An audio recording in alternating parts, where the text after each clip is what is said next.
네, 지금부터는 투자해놓은 시간으로 이어가 보겠습니다. 코스피 지수도 거의 보합권 수준까지 지금 내려온 상황인데요. 남은 오후장 이슈별로 종목별로 어떤 투자 전략이 필요한지 두 분 통해서 인사이트 얻어보겠습니다. 오늘은 위즈웨이브의 이권희 대표, 퍼스트프라임 리서치 손여로 팀장 두 분과 함께하겠습니다. 어서 오세요. 안녕하십니까. 안녕하세요. 네, 또 마지막 순서로는 저희가 탑픽주가 준비되어 있습니다. 기대해 주시고요. 본격적으로 반도체 섹터를 이야기하기 전에 지수 진단부터 짧게 한번 해보겠습니다. 지금 금리 인하에 대한 불씨가 다시 한번 살아났습니다. 지난주 금요일 뉴욕 연은 총재가 12월 금리 인하에 지지하는 발언을 하면서 페드워치의 그 기준금리 인하 가능성이 기존에 한 39%였다가 75%까지 급상승했고요. 또 오늘 오전 10시 기준으로 금리 인하 확률, 12월 금리 인하 확률이 한 69%를 기록하고 있습니다. 이권희 대표님. 12월 11일 FOMC 이전까지는 지금 금리 인하 확률에 따라서 지수 방향성도 좀 왔다 갔다 할 것 같은데요. 그때까지 지금 버텨야 할까요? 아니면 비중을 좀 늘려야 할 때일까요?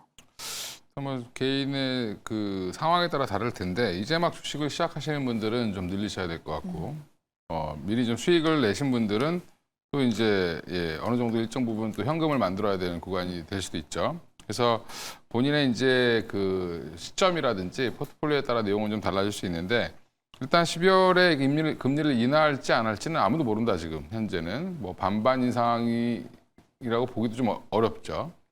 이제 이거는 무슨 말이냐면 데이터가 없습니다. 데이터가 없는데 본인들의 마이크로 데이터 가지고 뭔가를 결정할 것인지 안 할 것인지 그 여부 거기에 또 이제 연준 의장의 임기가 거의 이제 다 돼가기 때문에 안에서 이제 정치적인 그런 이제 반발들, 이제 트럼프에 대한 반발, 그다음에 겉으로는 매파인 척하면서 속으로는 또 비둘기인 분들도 있고, 또 이제 비둘기인 척하면서도 매파인 분들도 있습니다. 그러니까 이게 아직은 우리가 좀 알 수 없는 상황들이 여러 가지 변수가 좀 작용하고 있는 상황일 것 같고요. 그래서 FOMC가 이제 시작되기 전까지 12월 11일 정도까지는 계속 변동성이 12월 10일까지는 변동성이 클 가능성이 높다라고 보고 있고. 만약에 금리 인하가 지금 안 된다라는 부분들을 어느 정도 반영을 했기 때문에 만약에 안 된다 하더라도 그닥 그렇게 큰 충격은 없을 걸로 보이는데 일단 이번에 안 하면 뭐 1월 달에 B컷이 나올 수도 있고 그거는 이제 그 상황을 또 그때 가서 또 해석을 해야 될 것 같은데 지금은 이런 거에 너무 예민하게 반응할 필요는 없을 것 같고요. 지수가 당장 지금 오늘 좀 생각보다 잘 올라갈 거라고 생각했는데 생각보다 약하죠. 약한 이유는 외국인들은 주가를 올리고 싶은 마음이 없다. 외국인들 지금 선물 매도 포지션이 거의 4조 가까이 돼요. 오늘 이제 청산을 한 지금 7,400억 정도 한다 하더라도 3조 한 2, 3천억 정도의 이제 매도 포지션을 갖고 있기 때문에 주가가 올라가기보다는 올라가면 누르고 그래서 최근에 흐름이 재밌는 게 선물은 사는데 현물은 팔죠. 그러니까 주가를 누르면서 선물 쪽에서 이익 실현을 하고 있는 중이기 때문에 수급적인 면에서도 12월 10일까지는 돌리긴 좀 어려울 것 같다. 그래서 우리나라 옵션 만기랑 선물 옵션 동시 만기랑 겹쳐 있습니다. 이번에 딱 FOMC가.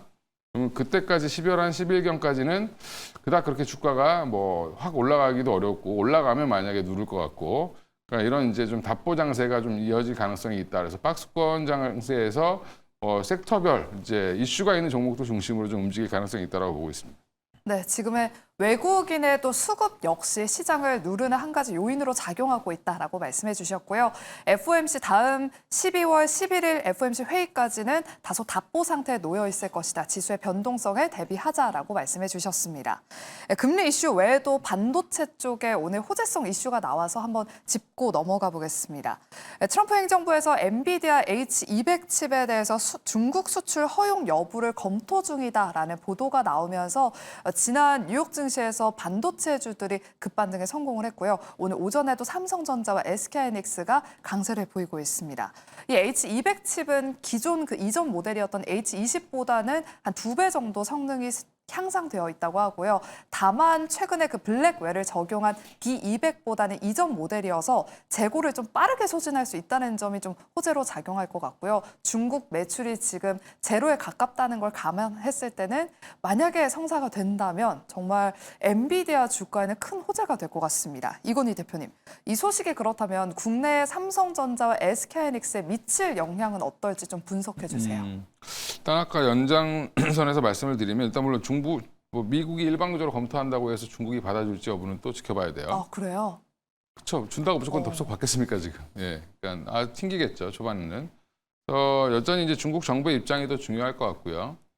지금 이제 H200을 판매하게 된다라고 하면 엔비디아한테는 호재일 거고, 그다음에 국내 관련된 이제 삼성전자보다는 이 부분에 대해서는 SK하이닉스랑 그 밸류체인들이 조금 더 수혜를 받겠죠. 그래서 한동안 이제 전공정 장비부터 시작해서 이제 투자 증설에 대해서 이제 좋게 봤던 장비주들이 최근에 조정을 받고 있는 이유가 삼성전자, 하이닉스가 세게 생각보다 증설을 안 할 것 같다라는 그런 이제 그런 가능성. 지금 그리고 워낙 디램 가격이 좋으니까 이 시간을 좀 즐기려고 하는 삼성전자, 하이닉스의 모습이 좀 투자가 좀 지연될 가능성이 있다. 뭐 이런 얘기도 좀 있습니다. 그러니까 그런 것 때문에 좀 눌리는 걸로 보이고, 그러면 이제 거꾸로 지금 그동안 쉬었던 HBM 관련된 장비주들이 오히려 조금 더 움직일 가능성이 있겠죠. 그래서 그 관련돼서 SK하이닉스 중심으로 해서 뭐 수혜는 볼 가능성이 있다라고 보고 있는데, 이것도 이제 판매가 되는지 여부는 좀 지켜봐야 될 것 같고요. 뭐 된다라고 하면 가장 수혜는 뭐 엔비디아겠죠. 그래서 이 부분은 좀 더 면밀하게 좀 뭐 뉴스를 이제 중국 정부에서 어떻게 반응을 보이는지, 실제로 이제 공급이 될지 여부도 지켜봐야 될 것 같습니다. 네, 일단은 SK하이닉스를 비롯해서 HBM 관련 종목들에 더 호재가 될 것이다라고 짚어주셨습니다. 그리고 최근 AI 버블 논란 속에서도 로봇주들이 선방하면서 오늘도 정말 종목별로 빠른 순환매를 나타내고 있습니다. 지난주에는 SPG가 계속해서 역사적인 신고가를 갈아치웠다면 오늘 오전에는 하이젠 RNM이 이 바톤을 이어받았고요. 현재 오후장 들어서는 의료 AI 종목으로 뭐 큐렉소나 고영 같은 종목들이 또 바톤을 이어받고 있습니다. 손효로 팀장님. 여기에다가 25일부터는 노란 봉투법 시행령 일부 개정안을 입법 예고하면서 정책 모멘텀도 붙어 있고요. 여기에다 또 1월에는 CS까지 이벤트가 묻어 있습니다. 로봇주들 그때까지 조금 더 상승룸이 남아 있을까 싶은데 로봇주에 대한 전망은 어떻게 보실까요? 일단 제가 말씀드리던 이슈는 우리 지연 아나운서께서 일목요연하게 정리해 주셨습니다. 제가 드리려던 이야기가 다 있었어요. 그래서 제가 로봇에 대해서는 강하게 말씀드릴 기회가 없었는데 유심히 보고 있었습니다. 매매 관점으로죠. 저는 우리 이건희 대표님과 마찬가지로 로봇주에 대해서는 매수 의견을 드리지만 단기적인 변동성을 선호하지 않으시는 분들께는 권해드리지 않았고, 단기적인 변동성을 선호하시는 분들께는 권해드리려고 했습니다. 그러다가 오늘 이제 저번 주에 정말 어려운 장세가 나오면서도 저번 주 목금의 로봇주들은 굉장히 강한 모습이었고, 그 중심에 SPG나 뭐 SPTech 아니면 하이젠 RNM 이런 액추에이터나 감속기 기업들이 있었습니다. 근데 잘 보면 이 SPG가 원래는 레인보우 로보틱스랑 휴머노이드 로봇용 이 감속기를 개발하다가 이번에 LG까지도 이제 오른쪽에 삼성, 왼쪽에 LG 이렇게 모든 대기업을 끼면서 좀 SPG에 대한 성장성에 대한 리포트도 나오는 모습들이고, 하이젠 RNM 같은 경우는 이미 LG와도 강한 이제 교류가 있었기 때문에 확실하게 로봇 산업에서는 LG가 독보적으로 일어날 것이고 그 아래단에 있는 종목들로 수급이 들어온다라고 판단했습니다. 근데 점심시간 이후로 이제 SPG랑 하이젠 RNM을 제외한 나머지 종목들도 강세를 보이는 이유는 이제 앵커님께서 말씀해 주신 뭐 노랑 봉투법이라든가 뭐 CS 2025, 2026 요거에 대한 기대감이 있는 거다라고 판단하고 있고요. 일단 로봇주들은 제가 유심히 본 게 음봉이지만 개인 투자분들 매도가 나오고 있고 외국인과 기관의 매수가 들어오고 있었습니다. 그렇기 때문에 이 로봇 관련 종목들은 매수 버튼을 누르기 전까지는 일단 관심 종목에 넣고 외국인과 기관의 수급이 들어오면서 이제 눌림목 만들면서 맥점 나오는 시점에서 공략을 해보는 게 맞다라고 판단하고 있었어요. 근데 그게 오늘인 것 같습니다. 그래서 저 같은 경우는 만약에 내가 종목 발굴할 실력이 있다라고 하신 분들은 뭐 큐렉소라든가 뭐 의료 AI 관련 종목들 이런 종목들도 괜찮지만 나는 조금 종목 발굴할 능력이 안 됩니다라고 하신 분들은 대기업과 협업을 하고 있는 그런 기업들을 보시는 게 안전해 보인다. 좀 말씀을 드리도록 하겠습니다. 네, 의료 로봇이나 대기업과의 협업 이력이 있는 로봇 기업들 위주로 대응을 해보자라고 말씀해 주셨습니다. 다음은 제약바이오 섹터 이야기로 나눠보겠습니다. 오늘 삼성 바이오로직스가 드디어 인적 분할을 마치고 거래가 재개됐습니다. 시초에 큰 변동성을 보였는데 오후장 들어서 뭐 180만 원 선까지 회복하다가 현재는 다시금 하락 전환하면서 삼성 바이오로직스 한 1% 넘는 하락세를 보이고 있습니다. 순수 CDMO 기업으로 변모하면서 지금 증권사에서는 목표 주가를 한 200만 원까지 바라보는 그런 리포트도 나왔는데요. 반면에 인적 분할된 삼성 에피스 홀딩스는 오늘 급락세를 보이고 있습니다. 손효로 팀장님. 두 종목에 대해서 보유자분들은 각각 어떤 전략이 필요한지 우리 팀장님이 항상 투트랙 전략을 잘 짜주시잖아요. 어떻게 좀 대응을 해봐야 될까요?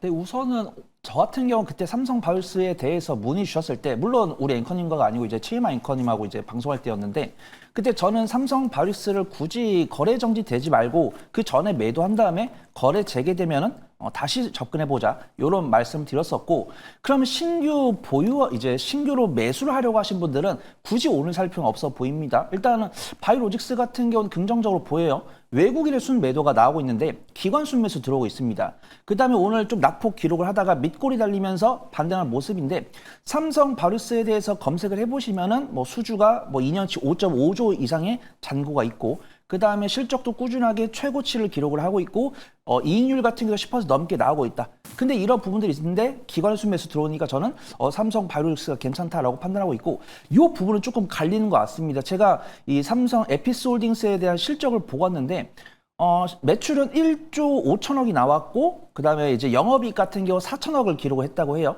그렇게 보면은 매출액과 영업이익 봤을 때 삼성 바이오로직스랑 분기 매출이 비슷한데 영업이익은 이제 바이오로직스가 조금 더 나옵니다. 그러면은 얼추 매출 규모 비슷하고 영업이익은 조금 바이오로직스보다 부족한데 시가총액 차이가 크죠. 그래서 저는 개인적으로 봤을 때 삼성 에피솔딩스가 이렇게 바이오로직스에 비해서 이렇게 많이 밀려야 되나? 이런 의문을 갖고 있습니다. 근데 의문은 의문일 뿐이고 투자분들께서 그렇게 생각 안 할 때는 괴리가 생길 수 있는 것이죠. 그래서 저 같은 경우는 에피솔딩스 같은 경우는 적정 주가다라고 판단하고 있는데 외국인 같은데 매도세가 나오니까 일단은 관심 종목에 넣어놓고 매수 타점을 잡는 것이고 내가 굳이 사야겠다 했을 때는 삼성 바이오로직스가 괜찮다라고 판단되고 있는데 저 같은 경우는 굳이 뭐 CMO랑 이런 에피솔딩스 이런 종목들보다는 비만 당뇨 치료제가 변동성이 강하기 때문에 요 삼성 바이오스를 사겠다라고 하신 분들께는 매수 가능하다라고 판단되지만 같은 기회에 보실 때 변동성이 더 큰 섹터는 없을까요? 라고 했을 때는 비만 당뇨 쪽이 유망해 보인다. 그걸 좀 판단하고 있습니다.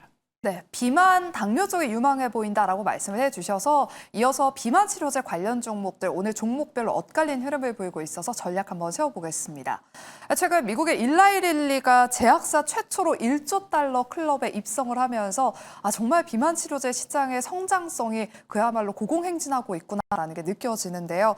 다만 오늘 국내 증시에서는 비만 치료제 종목들이 기업별로 엇갈리고 있습니다. D&D 파마텍은 장중에 20%대까지 급등했다가 현재는 약간의 윗꼬리를 달았고요.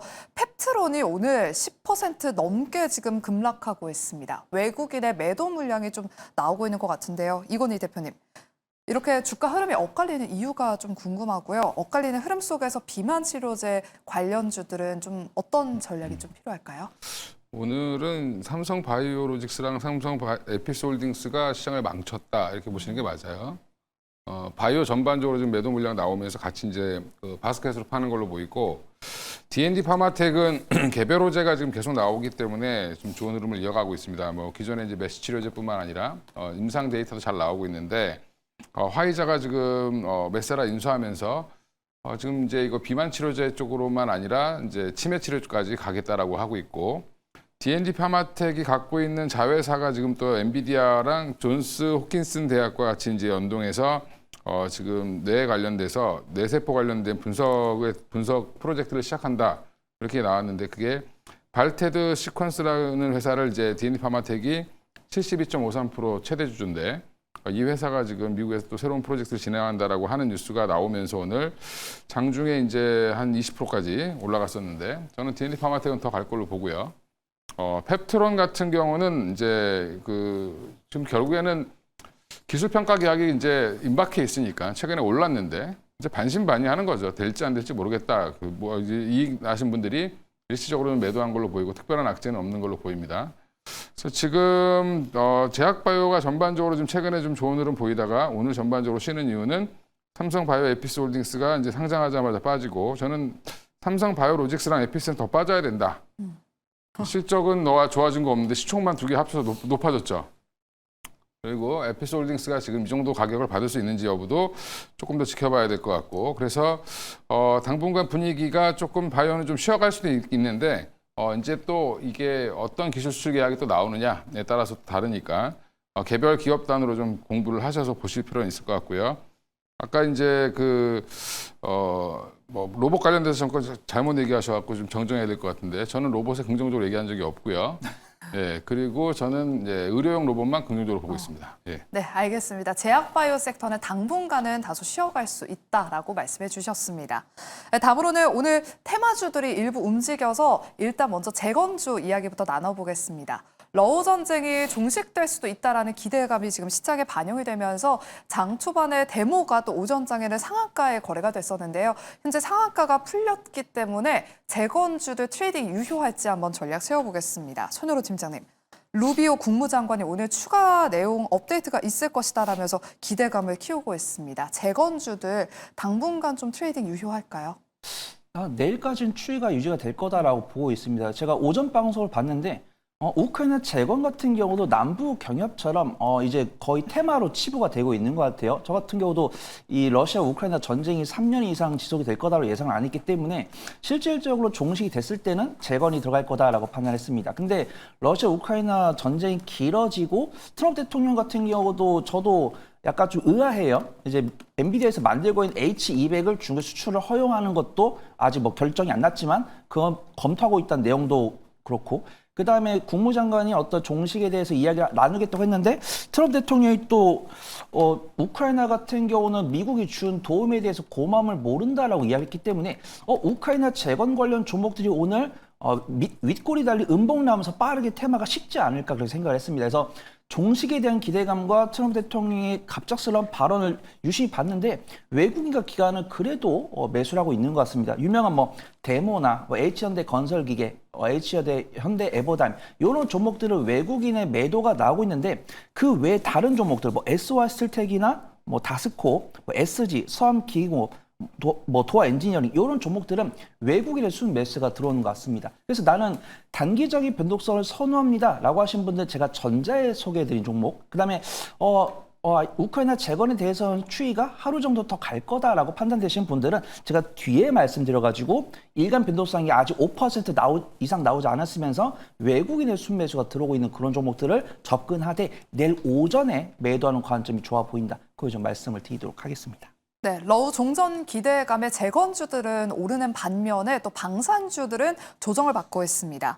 시초 대비 낙폭을 다소 줄이면서 아랫꼬리를 달긴 했지만 그래도 여전히 우하향 랠리를 이어가고 있는데요. 이건희 대표님, 대부분의 방산주들이 고점 대비 한 20%에서 40% 정도 조정을 받았습니다. 아랫꼬리를 달았는데 이런 기간 조정이 좀 장기화될까요? 어떻게 방산주 전망은 어떻게 보시나요? 지금 시장이 너무 좀 초등학생적인 사고를 하고 있는 거죠. 예. 휴전하면 이제 전쟁 끝나면 괜찮아질 거야. 그럼 방산 수요 줄 거야. 예, 그게 초등학생들도 할 수 있는 생각을 하고 있는 거고 조금 공부를 하면 오히려 방산주는 더 기회일 것 같습니다. 그래서 지금 왜 그러냐면 단기 하락 뭐 하락은 더 나올 수 있습니다. 이제 그렇게 이제 좀 단순하게 생각하시는 분들이 많다면 그럴 수 있는데 지금 이 휴전협정을 만약에 이제 그 종전협정 내용을 보면 지금 러시아 점령지에 대한 사실상 인정 이게 들어갔잖아요. 그 대러 제재를 다시 이제 풀어주고 이제 인정하게 되면 인정해주네 또 침범할 수 있죠. 네, 그동안 계속 했던 것처럼 크림반도도 점령하고 나니까 인정해주고 지금 돈바스 지역도 인정해주고 그러면 러시아 입장에서는 더 침범할 가능성이 있을까요? 없을까요? 있겠죠. 예. 그러면 지정학적 리스크는 더 커진다. 그래서 아마 무기 구매 이거 종전 협상 체결되면 아마 동유럽 쪽에서 난리가 날 겁니다. 예. 그래서 좀 더 수준은 더 나올 걸로 보고요. 그래서 지금 종전시까지는 모멘텀이 좀 부재한 상황일 수 있는데 추가 계약이 언제 나오느냐에 따라서 방산주는 아마 모멘텀이 좀 생길 텐데 좀 더 언제까지 빠지는지 좀 지켜보시다가 돌아설 때 매수할 기회를 좀 잡으시는 게 좋을 것 같습니다. 네, 방산주의 단기 하락은 오히려 매수 기회다라고 말씀해 주셨습니다. 그리고 짧게 저희가 이슈가 있는 네이버 쪽 이야기 한번 해보겠습니다. 두나무와 네이버 자회사 네이버 파이낸셜이 오는 27일 목요일에 합병 계획을 공식적으로 발표할 예정입니다. 합병 이후 얼마만큼의 시너지를 낼지 관심이 모아지고 있는데요. 손으로 팀장님. 이 소식이 오늘 오전장에 일부 ST와 스테이블 코인 테마주들이 또 한번 움직였다가 지금은 조용합니다. 지금 네이버 쪽으로는 또 기관의 수급이 최근에 들어오고 있는데 이미 선 반영된 재료일까요? 아니면 조금 더 추가 상승 여력이 남아 있을까요? 좀 선반영이 아직은 덜 된 것 같습니다. 변동성이 크게 나오지 않았고 수급동이 나쁘지 않은 것으로 판단됩니다. 기술 위치도 괜찮아요. 근데 저는 STO나 이런 섹터들을 어떤 실적 관점보다 좀 매매 관점을 보는 게 맞다라고 판단합니다. 그래서 물론 이들이 협업을 해가지고 어떤 플랫폼을 개척하거나 이런 기대감을 줄 수 있는 뉴스는 나오겠지만 실적으로 바로 반영이 될 것 같지는 않습니다. 실적 반영까지는 한 2, 3년 정도 지켜봐야 된다라고 판단하고 있고요. 난 단기적인 변동성을 선호하지 않는데요 라고 하신 분들은 네이버 접근하셔도 되겠지만 저 생각보다 갤럭시와 머니트리랑 오래기술 투자가 기술 위치도 괜찮고 수급도 괜찮은 것 같습니다. 하지만 저는 실적이 반영된다라고 말씀을 안 드렸기 때문에 이들이 협업을 해서 어떤 마켓을 열겠다 이런 뉴스가 나오기 전까지는 외국인과 기관의 수급을 보면서 매수를 했다가 이 뉴스가 나오면서 슈팅 났을 때는 매도하는 그런 관점을 보는 게 안전해 보인다. 그거 좀 말씀을 드리도록 하겠습니다. 네, 만약에 STO 스테이블코인 테마주들을 좀 접근해보고 싶다라고 하신다면 갤럭시와 머니트리 우리기술투자를 특징주로 언급해 주셨습니다. 네, 마지막 순서로 두 분의 탑픽주 한번 공개해 보겠습니다. 오늘 이건희 대표님의 탑픽주는요? 예, 현대위하고요. 일단 러시아랑 이제 우크라이나가 전쟁이 끝나면 좋겠죠. 네, 끝나고 나면 아까 말씀드린 것처럼 뭐 지정학적 리스크가 더 커질 수도 있지만 일단 러시아 그 경제 제재가 풀리게 된다라고 하면 러시아의 공장 갖고 있는 현대위아가 좋을 수밖에 없다라고 보고 있고요. 현대차도 마찬가지겠죠. 그 러시아의 상트페테르부르크에 연한 24만 대를 24만 대 엔진을 만들 수 있는 공장을 보유하고 있고 현대위아는 종전 후에 이제 러시아 경제 제재가 해제될 때 수혜를 볼 걸로 보고 있고 가동률 올라오면 바로 실적에 미치겠죠. 지금 러시아 때문에 한동안 안 좋았는데 이미 그거는 다른 걸로 메이크업이 돼 있고 거기서 플러스 알파가 생긴다라고 하면 PBR 0.4배 조금 넘는 현대위아 입장에서는 조금 더 윗방향으로 갈 가능성이 높다. 그런 이제 러시아 쪽을 보시는 게 맞다. 우크라이나 쪽을 보시는 게 아니라. 네, 현대위아 PBR이 0.4배 저평가돼 있다라고 말씀해 주시면서 오늘 탑픽주로 소개해 주셨습니다. 이어서 손여로 팀장님의 탑픽주도 바로 공개해 볼게요. 네, 저는 로보티즈 보려고 하고 있습니다. 일주일 보유해서 10% 이상의 수익을 가져가기 위해서는 로보티즈만한 종목이 없는 것 같아요. 어떤 기준금리 인하 기대감, 그다음에 노란 복토 관련 뉴스가 나왔고 유심히 보고 있습니다. 삼성 관련 종목이 강할까? 현대 관련 종목이 강할까? 아니면 LG 관련 종목이 강할까? 그래서 뭐 레인보우 로틱스도 있고 현대무백스도 있는데 일단은 LG 관련 기업들이 가장 강한 모습 보여주고 있고요. 로보티즈 같은 경우도 개장 초반에 외국인의 순 매도가 확인됐었는데 13시 08분 기준으로 외국인과 기관의 쌍끌이 순매수가 들어있기 때문에 확실하게 로봇 섹터를 공략할 때는 대장부터 보는 게 맞는 것 같다 판단돼서 로보티즈 공략해 보도록 하겠습니다. 네, 저희가 준비한 순서 여기까지입니다. 끝까지 함께해 주신 여러분 고맙습니다.